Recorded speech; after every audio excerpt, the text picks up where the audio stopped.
வணக்கம் நண்பர்களே. ஆதி பாரதி சீரியல் சும்மா பரபரப்பாக போயிட்டு இருக்குன்னே சொல்லலாங்க. ஆஃபீஸில் உள்ள பணத்தை நம்ம பாரதி பிள்ளைங்களுக்கு ஸ்கூல் ஃபீஸ் கெட்டதுக்காக எடுத்திருக்காங்க அப்படின்னு அந்த வீடியோ ஃபுட்டேஜை போலியாட்டு நம்ம மித்ரா துறையோட உதவியோட கிரியேட் பண்ணியிருக்காங்க. இதை தெரிஞ்சுக்கிட்ட நம்ம ஆதி செம்மையாக கோவப்படுறாரு. மித்ரா இவங்க ஆஃபீஸ் பணத்தை திருடினதுக்காக இவங்களை இப்போ அரெஸ்ட் பண்ணணும், இவங்கள வேலையை விட்டு நீக்கணும், இதுக்கு மேலே இந்த பாரதி இந்த கம்பெனியில் வேலையை பார்க்கக்கூடாது அப்படின்னு அந்த இடத்துல ஒரு முடிவை எடுக்க நேரம் நம்ம மித்ராவை அடித்து உதைக்கிறாங்க. இதெல்லாம் உனக்கும் இந்த துறையோட வேலைன்னு எனக்கு நல்லாவே தெரியும் அப்படின்னு அந்த இடத்துல வெளுக்கிறாங்கங்க.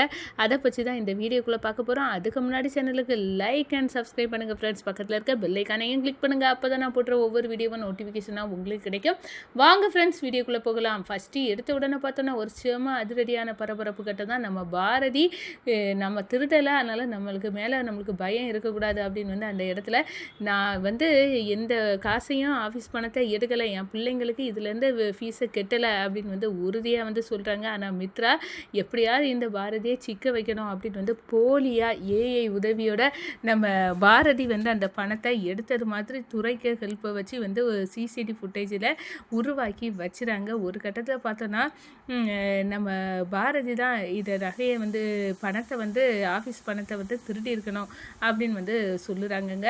இதற்கு பார்த்த உடனே நம்ம பாரதி அதிர்ச்சியில் நிற்கிறாங்க. அதே நேரம் ஆதி பாரதி திருடி இருக்க வாய்ப்பு இல்லை அப்படின்னு சொல்கிறாங்க. ஒரு கட்டத்தில் பார்த்தோன்னா நீ தான் அந்த பணத்தை எடுத்த, உன் பிள்ளைங்களுக்கு ஃபீஸ் அந்த பணத்தை வச்சு தான் நீ கட்டியிருப்பா, எல்லாம் டேலி ஆகி பார்த்தா கரெக்டாக இருக்கும் அப்படின்னு மித்ரா சொல்லிக்கிட்டு நக்கல் சிரிப்போடு சிரிக்கிறாங்க.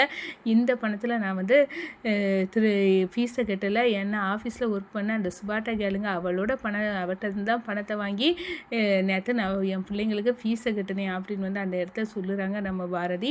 இதை உண்மையை ஆதி தெரிஞ்சுக்கிட்டாங்க. அப்போ இதில் ஏதோ தப்பு இருக்குது அப்படின்னு நேரம் சிசிடிவி ஃபுட்டேஜில் வேணால் பாருங்கள், நான் நைட்டு போயிட்டேன், அதுக்கு பிறகு தான் இது நடந்திருக்கு அப்படின்னு அந்த இடத்துல சிசிடிவி ஃபுட்டேஜை பார்க்குறாங்க. ஒரு கட்டத்தில் சிசிடிவி ஃபுட்டேஜில் பதிவாகிருக்கு. நம்ம பாரதி அந்த கேஷை யாருக்கும் தெரியாமல் எடுத்துகிட்டு போகிறத பார்க்குறாங்க. இதை பார்த்தோன்னா மித்ரா சொல்கிறாங்க, இந்த பார்த்தியா, இந்த ஃபுட்டேஜை பார்த்தியா, இப்போவே தெரிஞ்சுட்டு கையுங்களவுமா உன்னை பிடிச்சாச்சு, நீ இதுக்கு மேலே இந்த ஆஃபீஸ்லேருந்து வேலை பார்க்கக்கூடாது, நான் ஆஃபீஸ்லேருந்து உன்னை தூக்குறேன் அப்படின்னு அந்த இடத்துல சொல்லுறாங்க. அதிகாரிகளுக்கு கால் பண்ணுறாங்க, இந்த பாரதியை பிடிச்சிட்டு போங்க, எங்கள் ஆஃபீஸில் சிசிடிவி ஃபுட்டேஜ்லேயும் பதிவாகிருக்கு, இவன் ஆஃபீஸ் பணத்தை களவாண்டுட்டு போருக்கா அப்படின்னு அந்த இடத்துல சொல்லுறாங்க. ஒரு கட்டத்தில் பார்த்தோன்னா நம்ம துரை வச்சா பாரு அப்பாயின்மெண்ட் ஆர்டர், இனி பாரதி இந்த ஆஃபீஸில் வேலை பார்க்க முடியாது, நெத்தி அடி அப்படின்னு அந்த இடத்துல சிரிச்சுட்டு இருக்காங்க. இதெல்லாம் பார்க்குறாங்க ஆதி.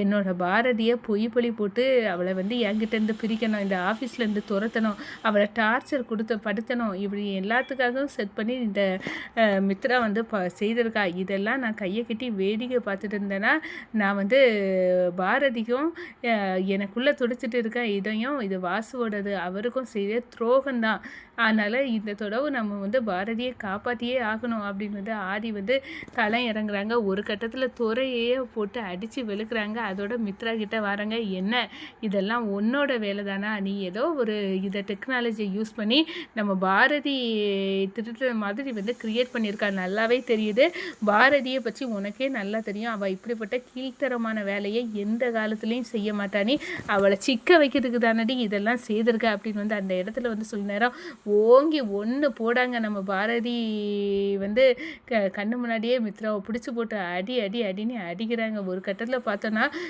நம்ம மித்ரா அரண்டு போகிறாங்க, என்ன இந்த ஆதி நம்மளுக்கு சப்போர்ட் பண்ணுமா, இவ திருடி அப்படின்னு இவளுக்கு மேலே திருடி பட்டம் கட்டி இவளை வெளியே தள்ளதுக்கு உதவுவான் அப்படின்னு பார்த்தா இது தலைக்கு மேலே போயிட்டு நம்மளை இவன் அடிக்களவு ஆயிட்டு இப்போ என்ன பண்ண அப்படின்னு அந்த இடத்துல பேரஞ்சிருக்கிறாங்க, நிற்கிறாங்க. என்ன பார்க்குற தோற, நீனும் இவளுக்கு ஹெல்ப் பண்ணி நீ இந்த வீடியோவை இப்படி உருவாக்கி வச்சுருக்கீங்களா, எனக்கு தெரியும் இந்த பாரதி இப்படிப்பட்ட வேலையை யார் எதுக்காகவும் செய்ய மாட்டான்னு தெரியும், ஆஃபீஸ் பணத்தை நீங்களே வந்து ஆட்டையை போட்டுக்கிட்டு அவளை சிக்க வைக்கிறதுக்காண்டி இப்படி ஒரு இதை உருவாக்கியிருக்கீங்கன்னு எனக்கு நல்லாவே புரிஞ்சுது. இப்போ சொல்லுங்கள், அந்த பணம் எங்கே இருக்குது? நீங்கள் தான் திருடுனது அப்படின்னு வந்து அந்த இடத்துல வந்து வெளுத்து எடுக்கிறாங்க.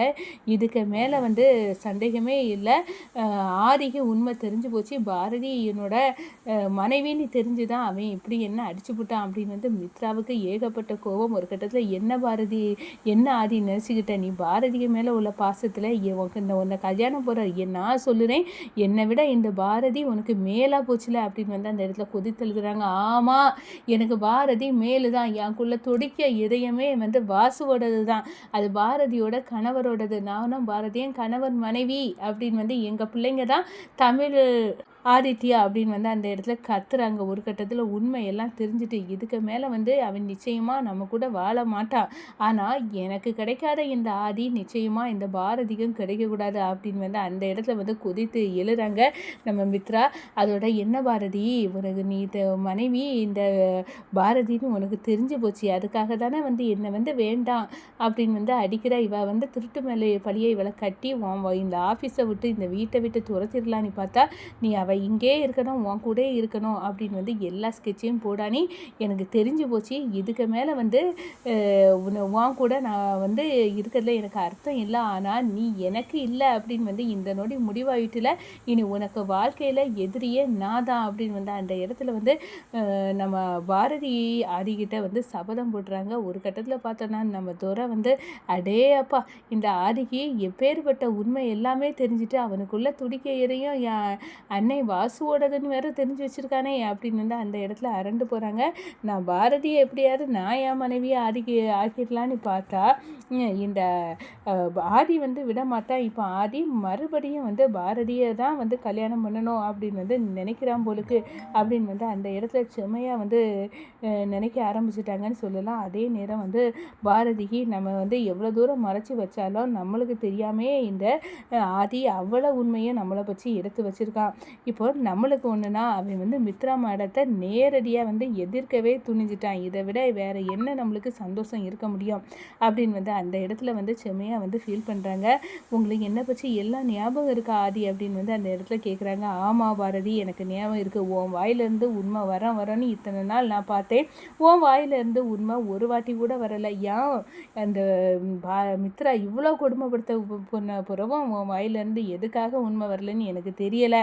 நான் வந்து உனக்காகவே தான் வாழுறேன். எனக்குள்ள துடிக்க இதையும் ஒன்று தான் 24 மணிக்கூட நினைக்கும் பாரதி. நீ ஏன் புரிஞ்சிக்க மாட்டேங்கிற? அப்படி எனக்கு வேறு வழி இல்லை. இப்போ உண்மையை சொல்லாட்டுனா இப்போ உன்னை திருட்டு பழியை கெட்டி இந்த மித்ரா வந்து ஜெயிலுக்கு தள்ளியிருப்பா. வேறு வழி இல்லை, உன்னை காப்பாற்றி ஆகணும்.